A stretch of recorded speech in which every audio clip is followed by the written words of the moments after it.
नमस्कार दोस्तों, अगर आप राजस्थान की किसी भी भर्ती परीक्षा की तैयारी कर रहे हैं तो यह वीडियो आपके लिए महत्वपूर्ण है।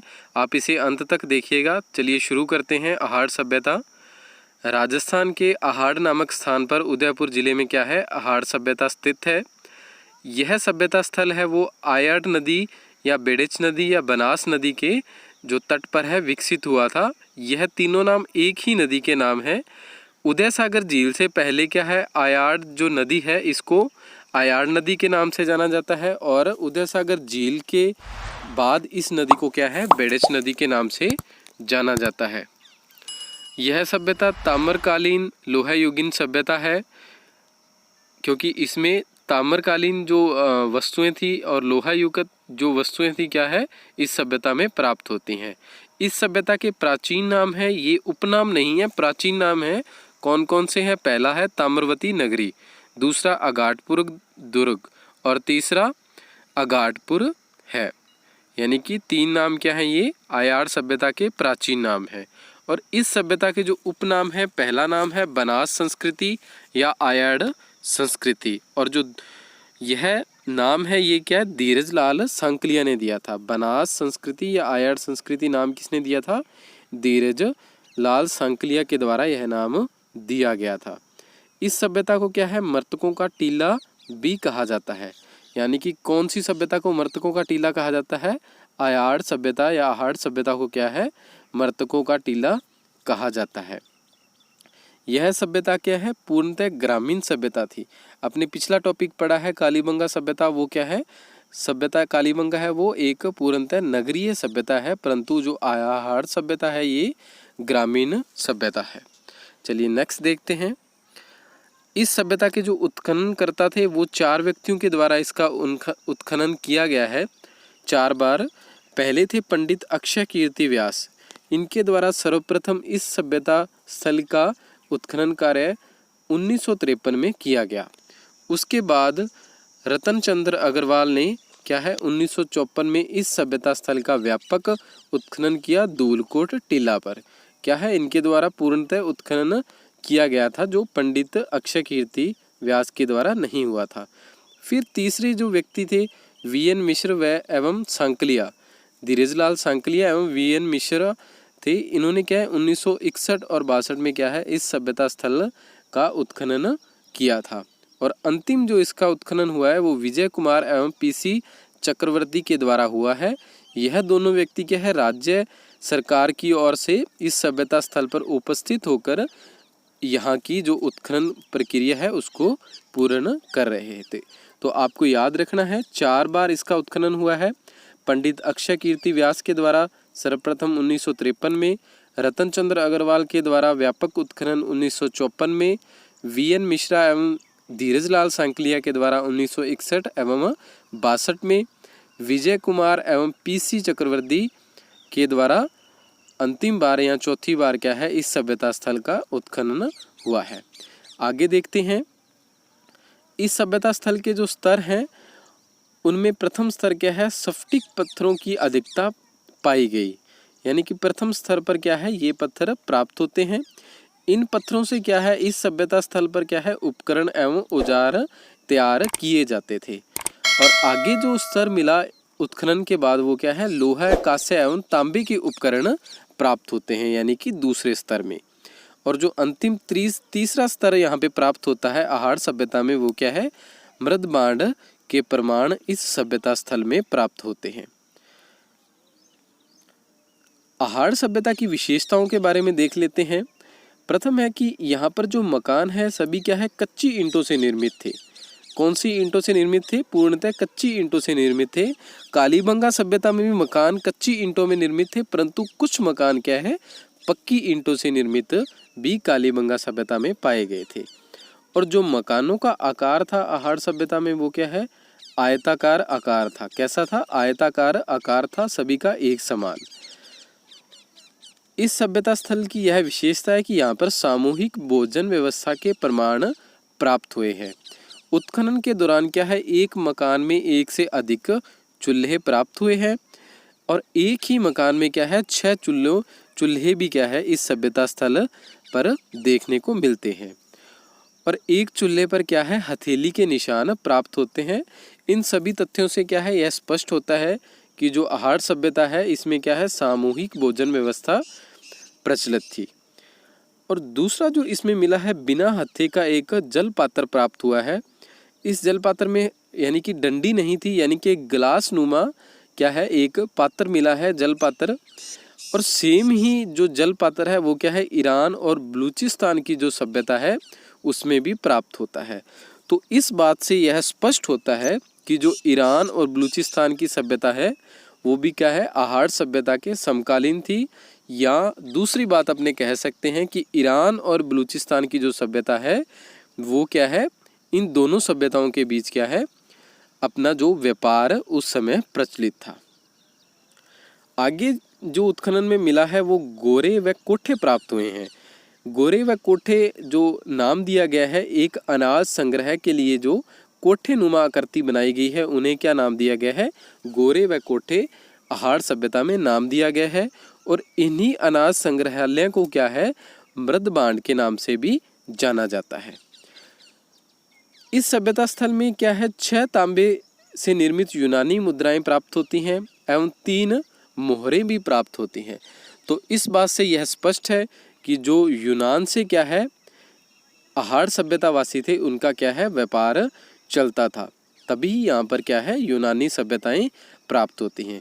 और एक जो यहाँ पे मोहर प्राप्त हुई है उस पर क्या है, एक मुद्रा पर क्या है, त्रिशूल और दूसरा यूनानी देवता अपोलो का चित्र बना हुआ है। यानी कि जो एक मुद्रा है उस पर चित्र अंकित है जो यूनान के देवता हैं अपोलो उनका, और उनके हाथ में क्या है, एक त्रिशूल भी बना हुआ है। आहारवासियों का जो उद्योग था, तांबा उद्योग इनका मुख्य उद्योग था। और तांबे से क्या है, ये उपकरण या अस्त्र शस्त्रों का निर्माण करते थे। यहाँ पर क्या है, एक तांबे से निर्मित एक कुल्हाड़ी भी प्राप्त होती है। आहार सभ्यता से क्या है, तांबे से निर्मित कुल्हाड़ी भी प्राप्त होती है। और इसी सभ्यता स्थल में अपने को जो उत्खनन किया है उनको तांबा गलाने की एक भट्ठी भी प्राप्त हुई है।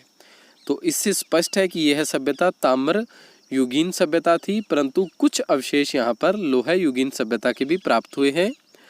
अब अपने गणेश्वर सभ्यता आगे पढ़ेंगे, परंतु जितनी भी अपने विशेषताएं आहार सभ्यता की पढ़ के आए हैं सभी सारी की सारी विशेषताएं क्या है, गणेश्वर सभ्यता में प्राप्त होती हैं। परंतु एक विशेषता है कि जो आहार सभ्यता को गणेश्वर सभ्यता से अलग बनाती है वो ये है कि यहाँ पर तांबे की भट्ठी प्राप्त हुई है या तांबा गलाने की भट्ठी प्राप्त हुई है, जो क्या है, गणेश्वर सभ्यता में प्राप्त नहीं हुई है।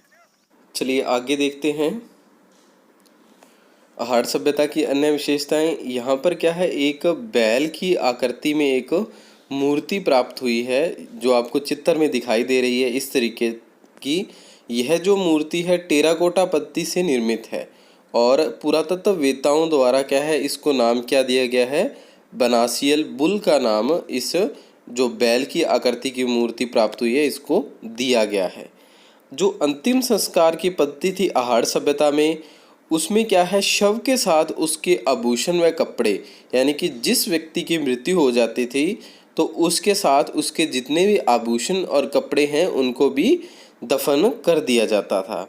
और जब दफन करते थे उसमें क्या है, जो शव है उसका सर उत्तर दिशा की ओर और जो पैर हैं वो दक्षिण दिशा की ओर रखे जाते थे। अंतिम संस्कार का प्रमाण केवल आहार सभ्यता से मिलता है। जितनी भी सभ्यताएं हैं उनमें क्या है, अंतिम संस्कार का कोई प्रमाण नहीं मिलता है, परंतु आहार सभ्यता में क्या है, अंतिम संस्कार का प्रमाण मिलता है जिसमें व्यक्ति को क्या है, जमीन में दफन किया जाता था।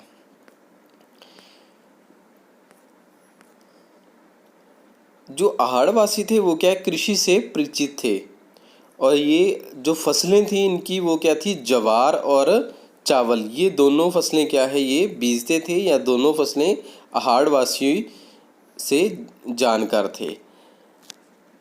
रंगाई व छपाई के व्यवसाय से भी परिचित थे आहारवासी। चक्कर कूप पानी सुखाने की पद्धति, यानी कि जब आहार सभ्यता में अधिक वर्षा हो जाती थी तो उसमें क्या है, जो घर में पानी भर जाता था उसको सुखाने के लिए चक्कर कूप पद्धति का प्रयोग करते थे। अब कैसे करते थे कि अपने घर में जितना भी पानी भरा हुआ है तो उसे सुखाने के लिए एक गड्ढे का निर्माण करते थे, और उस गड्ढे में क्या है, जो मटके होते हैं मिट्टी के बने हुए, उनमें मिट्टी को भरकर रख दिया जाता था। तो जैसे गड्ढे में जो भी पानी होता था, वो जो मटके भरे हुए हैं उनमें क्या है, वो जो रेत होती थी वो पानी को सोख लेती थी। तो इस पद्धति से क्या है, पहाड़वासी अपने जो वैज्ञानिक पद्धति है इससे पानी को सुखाने का कार्य भी करते थे। चलिए एक बार फटाफट से रिपीट कर लेते हैं अपने आहाड़ सभ्यता। इसका स्थान क्या है, आहाड़ उदयपुर में है। यह ग्रामीण सभ्यता है।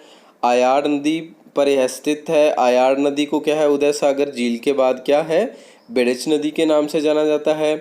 ताम्रकालीन लोहा युगीन सभ्यता के अवशेष है आहाड़ सभ्यता। इसके प्राचीन नाम ताम्रवती नगरी, आगाटपुर और आगाट दुर्ग है। और इस सभ्यता के जो उपनाम है आहाड़ सभ्यता के, बनास संस्कृति और आहाड़ संस्कृति, यह नाम धीरजलाल सांकलिया के द्वारा दिया गया। और दूसरा जो उपनाम है मृतकों का टीला है। इसके जो उत्खनन करता थे पहले थे पंडित अक्षय कीर्ति व्यास, जिन्होंने सर्वप्रथम 1953 में उत्खनन किया था। दूसरे रतन चंद्र अग्रवाल, जिनके द्वारा व्यापक उत्खनन 1954 में किया गया। इसके बाद वीएन मिश्रा एवं बीएल सांकलिया के द्वारा 1961 व 62 में क्या है, उत्खनन कार्य किया गया। और अंतिम बार विजय कुमार एवं पीसी चक्रवर्ती के द्वारा राजस्थान सरकार की ओर से उपस्थित होकर उत्खनन कार्य किया गया। आहाड़ सभ्यता के 3 स्तर हैं। पहला स्तर जिसमें स्फटिक पत्थरों की अधिकता प्राप्त होती है। इन पत्थरों का उपयोग उपकरण एवं औजार बनाने में किया जाता था आहाड़वासियों के द्वारा। दूसरा जो स्तर है, लोहे का कांस्य एवं तांबे के उपकरण प्राप्त होते हैं। और तीसरे में क्या है, मृदभांड के प्रमाण मिलते हैं। मृदभांड किसे कहते थे, अनाज को संग्रहण करने के लिए जो कोठे नुमा आकृति बनाई जाती थी उसे मृदभांड कहा जाता है। आहाड़वासी क्या है, मकान कच्ची ईंटों से बनाते थे, और जो सभी मकान हैं वो कैसे थे, आयताकार पद्धति के अनुसार बने हुए थे। आहाड़ सभ्यता में सामूहिक भोजन व्यवस्था भी प्रचलित थी, क्योंकि यहाँ पर एक घर में एक से अधिक चूल्हे प्राप्त हुए हैं और एक घर में 6 चूल्हे भी मिलते हैं। और एक घर में जो चूल्हा प्राप्त हुआ है उसमें हथेली का निशान बना हुआ है। आहाड़ सभ्यता में बिना हत्थे का जलपात्र भी प्राप्त हुआ है, और ऐसा ही जलपात्र ईरान एवं बलूचिस्तान की सभ्यता में प्राप्त होता है। और इससे यह स्पष्ट होता है कि यह सभ्यता क्या है, ईरान और बलूचिस्तान से व्यापारिक संबंध रखती थी। गोरे व कोठे यानी कि अनाज संग्रहण के लिए बनाए जाते थे, जिन्हें मृदभांड कहा जाता था। आहाड़ सभ्यता में 6 तांबे से निर्मित यूनानी मुद्राएं प्राप्त हुई हैं और 3 मोहरें भी प्राप्त हुई है। एक जो यूनानी मुद्रा है, इस पर यूनानी देवता का चित्र बना हुआ है, जो अपने हाथ में त्रिशूल लिए हुए हैं। उद्योग था जो आहाड़वासियों का मुख्य तांबा उद्योग था, जिसमें क्या है, उपकरण एवं अस्त्र शस्त्र बनाए जाते थे। आहाड़ सभ्यता में एक तांबे की कुल्हाड़ी भी प्राप्त हुई है और एक तांबा गलाने की भट्ठी भी प्राप्त हुई है। बाकी सभी विशेषताएं सेम है गणेश्वर सभ्यता में, परंतु तांबा गलाने की भट्ठी क्या है, गणेश्वर सभ्यता में प्राप्त नहीं होती है। बैल की आकृति का एक मूर्ति टाइप मिला है, जो क्या है, टेराकोटा पद्धति से बनी हुई है। पुरातत्ववेताओं द्वारा इसका नाम बनासियल बुल दिया गया है। अंतिम संस्कार की पद्धति थी, जिसमें आभूषण और कपड़े क्या है, शव के साथ ही दफन कर दिए जाते थे। और शव का जो सर है वो उत्तर दिशा की ओर और पैर दक्षिण दिशा की ओर रखते थे। और अंतिम संस्कार का प्रमाण केवल आहाड़ सभ्यता से मिलता है। आहाड़वासी कृषि से परिचित थे, जिसमें क्या है, ज्वार व चावल की खेती की जाती थी। और आहाड़वासियों का व्यवसाय रंगाई और छपाई भी था। चक्कर कूप पद्धति के द्वारा यहाँ पर पानी सुखाने की प्रक्रिया भी प्रचलित है। दोस्तों, अगर आपने हमारे चैनल को सब्सक्राइब नहीं किया था तो सब्सक्राइब जरूर करें। अगर आपको वीडियो अच्छी लगे तो प्लीज़ इसे लाइक कर हमें मोटिवेट ज़रूर करें, ताकि हम आपके लिए ऐसे ही वीडियो रोज़ाना लेकर आते रहें। और अगर आपको वीडियो अच्छी लगे तो प्लीज़ इसे शेयर भी ज़रूर करें। और अगर इसके प्रति आपका कोई भी सुझाव है तो नीचे कमेंट करना भी मत भूलिएगा। आप सभी का बहुत बहुत धन्यवाद। जय हिंद, जय भारत।